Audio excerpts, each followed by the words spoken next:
தனிப்பட்ட முறையில் அண்ணன் சிபி ராதாகிருஷ்ணன் நல்ல மனிதர்.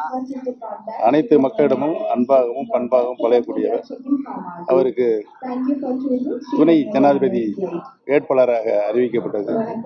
நான் உள்ளபடியே மனசாட்சியோடு வரவேற்கிறேன். அவருக்கு நான் அண்ணன்னா எனக்கு தம்பி. அவரு டிடிவி தினகரன் என்ன சொல்றாருன்னா, கட்டாயம் ஓபிஎஸ் அவர்கள் இந்த என்டிஏ கூட்டணி வருவாரு அப்படின்னு சொல்றாரு. அந்த முடிவுல தான் இருக்கீங்களா? முடிவுல இருக்கீங்க.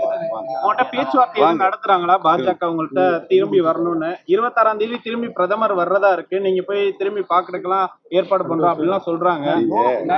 ஒரு கேள்வி கேட்டு 14 கேள்வி கேட்கறீங்க.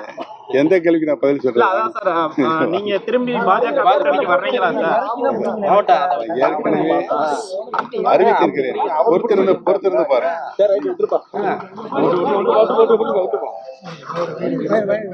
உங்களுக்கு செய்தி கிடைக்கும். வாங்க வாங்க வாங்க. உங்களுடைய முடிவு ஒரு முக்கியமான முடிவா பார்க்கப்படுது. வாங்க வாங்க. என்ன முடிவு சார்?